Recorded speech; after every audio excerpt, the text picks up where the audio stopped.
belongs to the whole world, and this is what is our mission here. We are just mere servants of this institution here, and as I've said, our mission is to pray, and always in our prayers we pray for peace and for the whole world, right? And we want Jerusalem to remain as a spiritual resort, because experience has taught us that Jerusalem is the last resort for spiritual food to the whole humanity. This is why here we are taking pride of ourselves that this Patriarchate is non-denominational, and it is open to everybody, and this is how, believe me, people of all faiths, even fanatics, right? Conservatives, you are an Anglican, you know what does it mean, low church, higher church, right? It's a place of dialogue. It's enough. I mean, a meeting is far more important than have enter into dialogue. Dialogue is, in Greek, logos has many meanings. One of the main meanings of the logos, of the word logos, is the very human being. A human being in itself is a logos, because this is the logos of God, right? So when two logi are together, it's more than enough. Yes. It says a lot, right? And this is what we're doing. Now, allow us, Your Majesty, to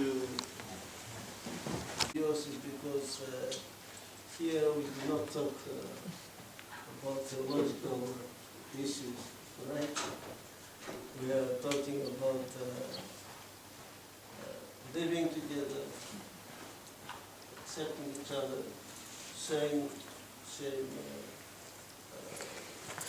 culture, because here Jerusalem at the end of the day has its own cultural heritage, right?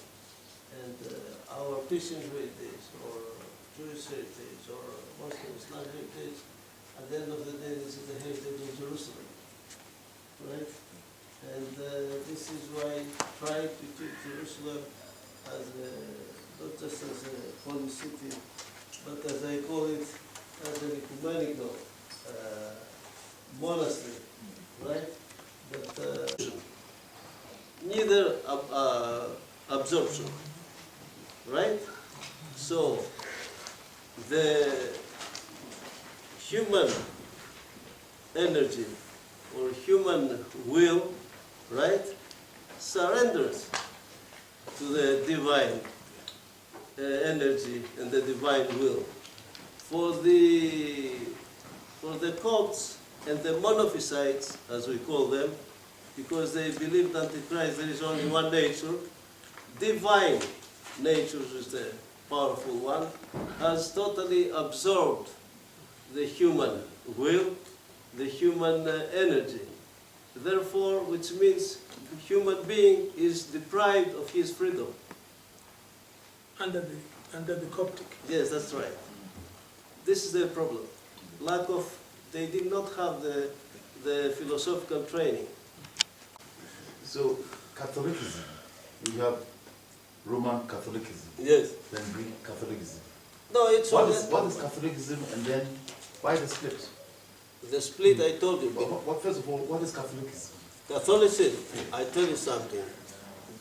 Until 9th century, there was one Catholic church. Catholic, it's a Greek word. It's a Greek word. Means the whole. Right? This is what Catholic means. So this was the common name, right, of the church as a whole. When the split came, so the Roman Empire, which was first Christianized and then Hellenized, right? Then Constantine the Great, he transferred the capital of the empire, which was in Rome, to Constantinople, to Istanbul, right? So this is why there were two kingdoms in the empire, so to speak. One was the eastern part of the empire, and the other was the western part. So when the split of the church took place, then the eastern part of the empire remained with the Orthodox Church, right, with Orthodoxy, and the western part of the empire remained with the Western Church. And later on, there was developed and created the authority of the popes. Standing of the Ethiopian Coptic Church. In this picture that has been painted. You mean the dispute? Yes, the origin of the Ethiopian. I've been under the impression, the understanding that the Ethiopian Coptic Church Is one and the same. was in fact the original No, the Ethiopian, Ethiopian. the Ethiopians and the Copts, right? They share the same doctrine, but the split came because of ethnic reasons, for national reasons. It was the Emperor Haile in 1935, right, that he decided that why the Orthodox churches, each Orthodox church is totally independent and autonomous, and why we as Ethiopia, that's a big country with an emperor, right, and great history, and why our Ethiopian church should be under the spiritual jurisdiction and the authority of the Pope of the Copts in Egypt, right? And it was in 1935 that he decided to not to split theologically speaking, right, but administratively. Yes, that's right. Yes. It was political. Always ethnical. And today here, fortunately, there is such a hate-love relationship between them that we are trying our best to solve the problem. It is difficult, and our Israeli friends, you know, to a certain time they were involved, but today, what is important, and you have to know that, is that there is no way to separate spirit from the body. I mean, the politics from holy places. Confucian is now more enlightened, now so we live here, knowing that we have been given a true picture of the origins of the church. We can assure you that we live here as pilgrims, and we shall come back. And then thanks to Etihad for bringing me here and my delegation. We thought we were coming to discuss business. Now we've come to learn so much. We have come to learn so much. And we thank you very much for your time and attention. You're welcome. It's a great honor for us, which is the cross of the Patriarchate, as a token of our appreciation and as a remembrance of your pilgrimage here to the Holy Land.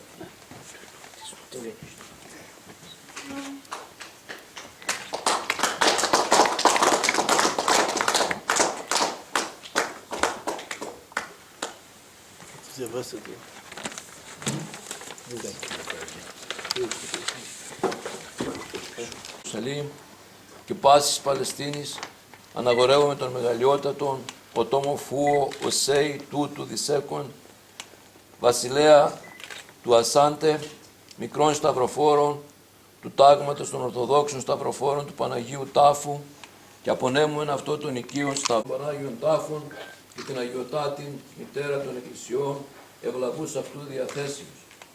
Εις πίστος τούτων δέδοτε το Πατριαρχικόν τούτο επιβραβευτήριον γράμμα εν τη Αγία Πόλη Ιερουσαλήμ τη 17η μηνός Ιουλίου του δυσκυλιοστού 12ου σωτηρίου έτους. We, Theophilus III, His Majesty Otomfuo Osei Tutu II, King of Asante, Gross Bearer of the Order of Orthodox Gross Bearers of the Holy Sepulchre, and award him the befitting this honor, Golden Cross, in praise of his piety and for the strengthening of his devout disposition towards the Holy Sepulchre and the holiest Mother of Churches.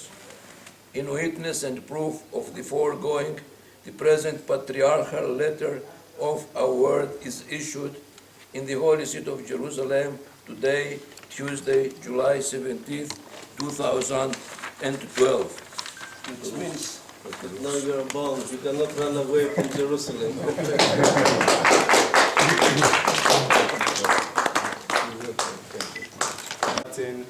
And essentially we can say that you also are conducting a pilgrimage to the Holy City.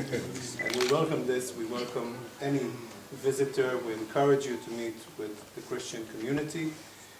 You can see with your own eyes during the week that you are in Jerusalem that there are more than 60 different Christian denominations in Jerusalem, which is quite different than the situation in Ghana and the entire Africa.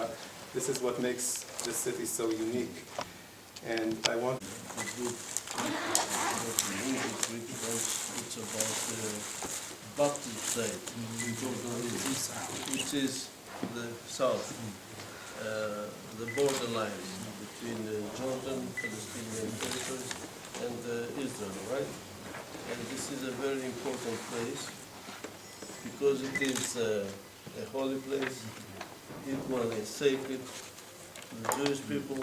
It is from there that most the Israelites coming from Egypt, all around the desert, that they crossed the river Jordan and came to the promised land, the land of honey and milk, right?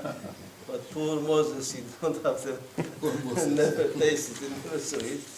And also this is the place where Prophet Elijah ascended to heaven.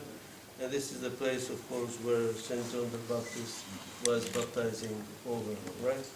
And today, in both sides, in both banks of the river, it has been developed, and it has been a special attraction for pilgrims. And if you visit here, so you have the history of it. It's very important. And we hope and pray that Jordan River is a river that can contribute to the peaceful coexistence here of Palestinians and Israelis, because Jordan River is supposed to be a sacred river, and now there is a movement from European Union, from other centers, to declare European Union as part of the World Heritage, to protect it. I hope and pray that peace will return. Last time President Putin came, he visited